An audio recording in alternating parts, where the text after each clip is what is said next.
What's up, Twaggers? I am Nekia, and today I am joined by Freddie. How are you doing today? I'm a little bit sleepy, but I am doing great. Thank you for asking, Kia. And what do you have for us today? Well, Freddie, there are so many exciting things going on campus this week.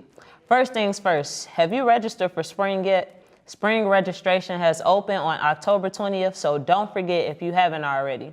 Go and check out what classes are available because you don't want to miss out on the classes you really want to take.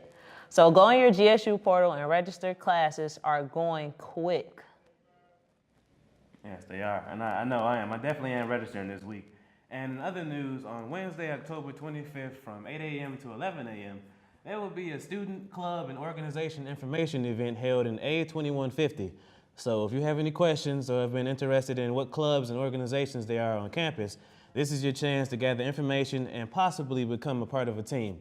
Again, that is October 25th from 8 a.m. to 11 a.m. in A2150. If you have any questions about the event, contact ksledge@govst.edu. And also, are you a struggling college student? Do you often partake in the specialty dish we college students called ramen noodles? I have. And if you answered yes to any of these questions, you may want to check out the Student Assistance Link Card application event happening here at GSU's campus. On October 25th from 11 a.m. until 4 p.m. in A2150, the Illinois Coalition will be on campus to provide assistance to students who wish to apply for the Illinois Link and Supplemental Nutrition Assistance Program. For more information, please contact GSU4U at 708-235-2845 or email them at gsu4u@govst.edu. As we all know, October is National Domestic Violence Awareness Month. Here on campus, there were various different events to bring awareness to this issue. To honor Domestic Violence Month, a few of our reporters went out and spoke to a few individuals on campus about how they will be honoring and helping to bring awareness to this heart-wrenching issue. Domestic Violence Awareness Month. This event was created by the National Coalition Against Domestic Violence. The intent of this organization is to connect advocates from across the nation who continually work to bring an end to domestic abuse. The key themes of Domestic Violence Month include remembering those who have passed, celebrating those who have survived, and connecting those who would like to help work to end this senseless violence. We caught up with the director of the Domestic Violence Awareness Team here at GSU to get her insight on some of the warning signs of domestic abuse and to discuss the upcoming events on campus to help bring awareness to this heart-wrenching issue. So domestic violence encompasses physical abuse, psychological abuse, sexual abuse, financial abuse, and emotional abuse. What we hear about most of the time is the physical abuse, and we see those outward signs. So we might see the bruisings and things like that. What we don't necessarily recognize is that controlling behavior. So for example, when we're looking at financial abuse, we might have somebody who gets a paycheck, and that paycheck has to go to their partner, and they will be told then how to spend that money. If we're looking at sexual assault in terms of domestic violence with a couple, the individual might say no, and that person feels that it's their right because they're a couple to go ahead and continue with the act. We also interviewed a survivor of domestic violence to get her opinion on why awareness of this issue is important and the key facts she believes someone going through domestic abuse should know. I always tell someone, break that silence. Like, you think you might be alone, think you're not going through this, like you're the only one. But if you let someone know that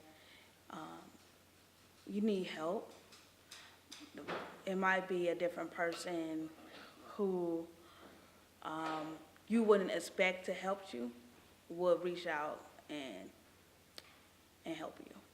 If you or anyone you know are experiencing domestic violence, please seek help by calling 911 or the National Domestic Violence Hotline at 1-800-799-7233.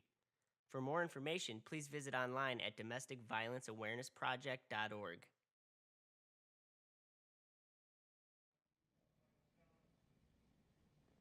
Wow, that was really powerful. I personally hope to learn a lot more about this issue this month. It is that time of the year again. The leaves are falling, the pumpkin spice lattes are in high demand, and the Ugg boots are making their debut. October is finally here, and you know what that means. The excitement of Halloween season. GSU is definitely getting in the Halloween spirit with the many spooktacular events that will be featured here on campus this week. On Wednesday, October 25th, from 11 a.m. until 12 p.m., there will be a Halloween Spin and Win event in the D Building Auditorium. Students will get a chance to spin for gifts and prizes. With any questions about the event, please email sarkisson@govst.edu or jhanasek@govst.edu. I will definitely be checking that out. There is nothing like free stuff. And similar news, on October 25th, there will be fall harvest here on campus from 5:30 to 7:30 p.m. Tell your family and friends this is an open event and everyone is welcome to join the fun. There will be light refreshment, crafts, and even a costume contest. This event will take place in the beautiful Lakeside Lounge area here at GSU. With questions, contact ksledge@govst.edu. Calling all students, wind down after a week of stress with a party. On October 27th at 10 p.m. to 2 a.m., GSU will be hosting its annual college costume party. It will be held in E1571. This event is hosted by the Student Activity Council. So come out and dance your night away with your fellow ghouls and goblins. For dress code and any other information, contact ksledge@govst.edu. Everyone knows when the fall weather hits and the Halloween activities begin, that is when the delicious caramel-covered treats become so popular. That's right, it's taffy apple season. And what a better way to celebrate than to have a sale. The GSU Civil Service Senate are gearing up to host the Affy Tapple and treat sale. So come support and get your cravings satisfied on Monday, October 30th from 10 a.m. to 2 p.m. in the Hall of Governors. And speaking of fall treats, the staple of Halloween and fall has always been the pumpkin. Help fundraise for the Psychology Club and enjoy crafty festivities with a pumpkin decorating fundraiser event happening Monday, October 30th from 11 a.m. to 5 p.m. in the Hall of Governors. Support your fellow students, get into the spirit of the holiday, and show off those awesome pumpkin decorating skills. Sounds like fun, Freddie. I am sure everyone is looking forward to this event this week. Coming up after this short break, Freddie will be giving us the 411 on what's happening this week in the sports world here at GSU.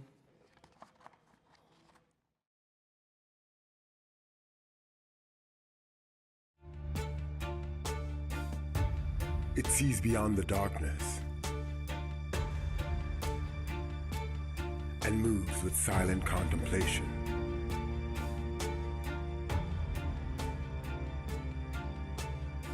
Through unknown places with confidence. It knows the path through chaos, shape-shifting through the hidden sun.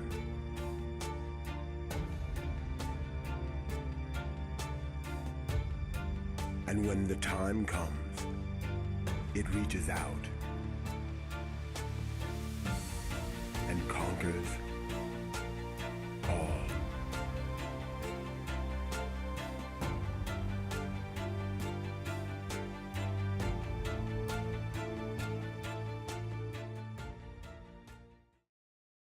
Women's golf recorded its first dual win to defeat IU Northwest this past Saturday. Kendall Paris set a women's GSU school record with a low score of 85. The team compiled an overall score of 402, which is the second best women's golf score in GSU history. And last Wednesday, GSU women's volleyball completed a season sweep of Moody Bible with a 4-1 victory on Dig for a Cure night, wearing pink uniforms to commemorate Breast Cancer Awareness Month.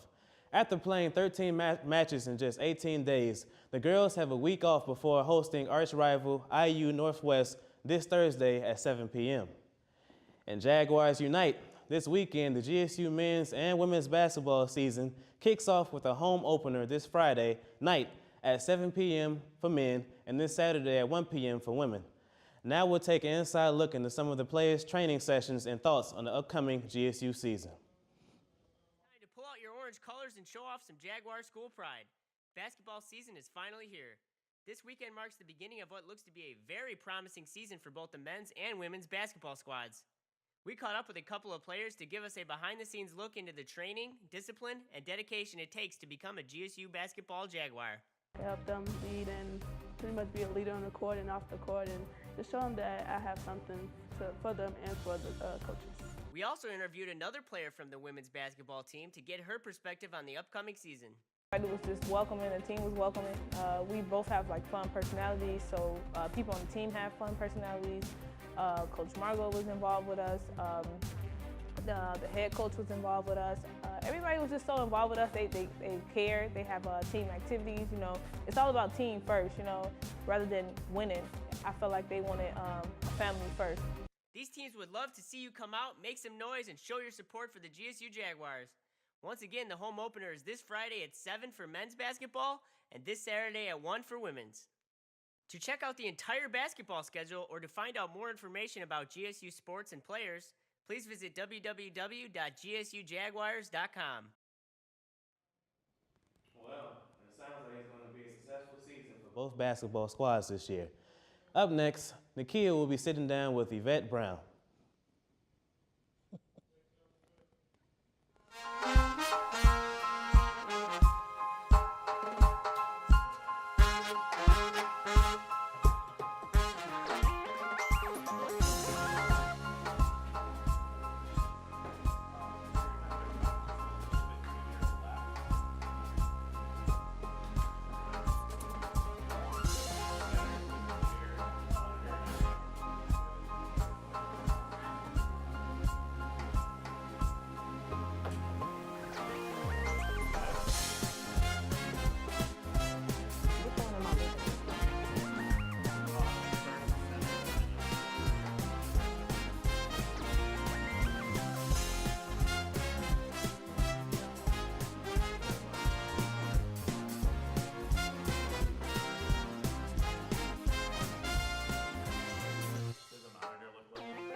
It changes you in unexpected ways.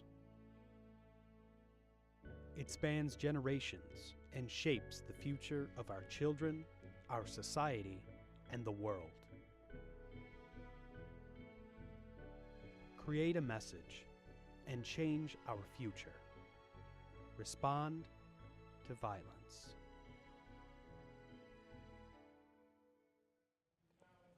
Welcome back, everyone. Today we are joined by a special guest who is a full-time professor within the Department of Communications, Visual, and Performing Arts Division. How are you doing today, Yvette? I'm doing very well. Thank you for having me today. Many people don't know that you are an Emmy Award-winning producer with extensive experience in the media industry prior to becoming a professor at GSU. Will you please share some of your work experience in the media industry? Well, before I joined GSU as a professor in the Media Studies program, I was a full producer and a segment producer in particular with WTTW here in Chicago, PBS. One of the programs I worked on where I won my Emmy was Art Beat Chicago. I also was one of the founding producers of the Chicago's Night Show of WTTW, and before that, NBC and CBS. And I call that my first career. Wow, thank you. As a full-time professor and someone with a real-world experience in the media industry, what advice do you have to offer students that are grooming themselves for a career in the media field? Make sure they're very curious and lifelong learners, because with the changing in technology and all the things you have to learn to work in media, you have to learn, unlearn, and relearn, and stay current and be willing to work hard and be a great team player, because everything is done with the group and with the team. So that's important. Do you know of any organization students should get involved with to gain more experience and knowledge in the field of media while completing their degrees in the field? Yes, I recommend that all of my students join the National Television Arts and Sciences, NASTAS, National Association of Television Arts and Sciences. It is the professional organization for television producers and writers, and they have a student section. What I mean by that is you can join the national organization with a student fee of like $25. And NASTAS, I'm so used to call it NASTAS, but National Association of Television Arts and Sciences, offers students the ability to come to their programs, to career days, for training sessions, and you get to mingle with the producers and directors and writers in the TV industry. So that's the best $25 you will ever spend if you join the student organization in that particular professional institution. So, yes. Thank you. In addition to joining organizations, what other resources are available to students who would like to pursue a career in media, specifically aspiring producers and writers? Let's see. When you're interested in becoming a producer, or writer, or director, the most important thing, of course, is to get educated in that area, but to make sure you're writing. Because if you're a writer, the first thing someone who you might want to work with, or if you tell me you're a writer, I'm going to ask you, what do you write? Can you show me something? You want to develop a reel, and you want to develop your writing samples and your presentation and your ability to interview. And you should join organizations that are in your school that help you do that. And of course, like I said, join the professional organizations that have the student arms, because they can help you develop your skills as well. And they also give scholarships, so it's a good place to hone your skills and learn what's required to join the media field. Excellent information. We know that you started the Response to Violence initiative back in 2013. Why did that initiative start, and what is the purpose? I started Respond to Violence in 2013 because of a violent incident that happened to our family. And I felt that there was a need to build some sort of organization, especially here in our university community, to give voice to those who are impacted by violence, and also bring together many of the events and the resources we have at GSU for students in the community. So we do the productions every year. We ask students to participate so they can get their media training, but also they can learn different things about the impact of violence and also violence prevention. And we have a website, a multimedia website, where we store all kinds of information that our GSU community and our surrounding community can access. So I thought it was an important thing to try to do something for us here at GSU to help ourselves and others. And you're doing an awesome job at that. I was a part of the Response to Violence my freshman year here in 2013. Oh. So as a part of the initiative, you have produced a total of 5 television programs exploring topics related to violence in partnership with GSU's Department of Digital Learning and Media Design, 2 of which were broadcasted on PBS Chicago WTTW Channel 11. What were the topics of your previous television programs, and who were some of your most impressive guests? Let's see. Our first program was Respond to Violence Communities in Crisis. Representative Robin Kelly, she was on set, she was one of our guests. Let's see, after that we did Respond to Violence, reaching our youth. And let's see, D-Lo the rapper came, and I believe the students loved that. But we also had some students who had been impacted by violence to come and to talk with students about how that touch their lives and what they're doing to rebound from that. Then we also did Respond to Violence, It's on Us, where we deal with the issue of on-campus sexual assault. So some of our counselors here talked with students who had been impacted by that, and we had a panel discussion over in Prairie Place, actually. And let's see, one we did last year was Respond to Violence Social Activism, because it's so important as students to learn how to be social activists, but there are ways to do it so you get the most impact and give your voice the most potential to be heard. And this year, the one coming up, is going to be Respond to Violence, Impact of Mental Health, because so many times some of those who are incarcerated have mental issues or in mental crisis, and if we can intervene before they're incarcerated, then that would help a lot. So we want to talk about how we can help those who might be suffering and struggling with mental issues. Are you working on a program now? And if so, then what is it about? Well, I just mentioned that one, but that's okay, because the one I'm working on right now is the impact of mental health. That one's going to come up November 1st. We're going to tape that in our studios here. We'll have an audience, and our guest is going to be Sheriff Thomas Dart, Cook County Sheriff Thomas Dart, and also Dr. Nekia Jones Tapia. She is the warden of Cook County Jail. And our host is going to be from Channel 11, Brandis Friedman. She's a correspondent for Chicago Tonight. So she will actually be the host of the panel. So the audience is going to be made up of students from psychology, social work, counseling, media studies, education, English. Many of them are coming to hear about that, what they can do, understand what Sheriff Dart is doing, because right now, and many people can't believe this, but it's true, Cook County Jail is the largest mental health facility in the country. And that is not what jails are for. So there's a reason why we're going to have this conversation and to see what he is doing and what the new warden, who is a clinical psychologist, what she is doing to try to help keep those who might just be suffering with mental health from being incarcerated and maybe divert them to the sorts of help they need. That in itself would free the jail to do what it's made to do, those who truly need to be there. So we're going to have a very interesting conversation in November. That sounds like a very important and powerful event. So is there a place that our audience can find out more about the Response to Violence Initiative and watch your previous productions? First of all, we always put them on our Respond to Violence Facebook, so that we go Facebook Live when we tape, so we then leave them on the Facebook.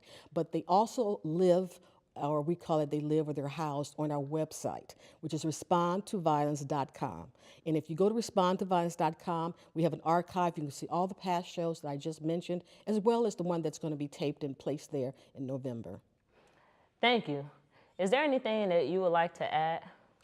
I would like to say how important it is for media students to be civically engaged, so we hope that they will come and participate in our Respond to Violence initiative, as well as find ways to be civically engaged within the school, to use their voice as media producers inside of GSU and outside of GSU. So I'm so pleased to be here today to share with you some of the things they can do moving forward. Thank you for your time today, Yvette. It was a pleasure having you on today. My pleasure for being here. Well, that about does it for today. Thanks for tuning in to today's show. From everyone here at GSU Studio B in University Park, Illinois, you have just been twagged.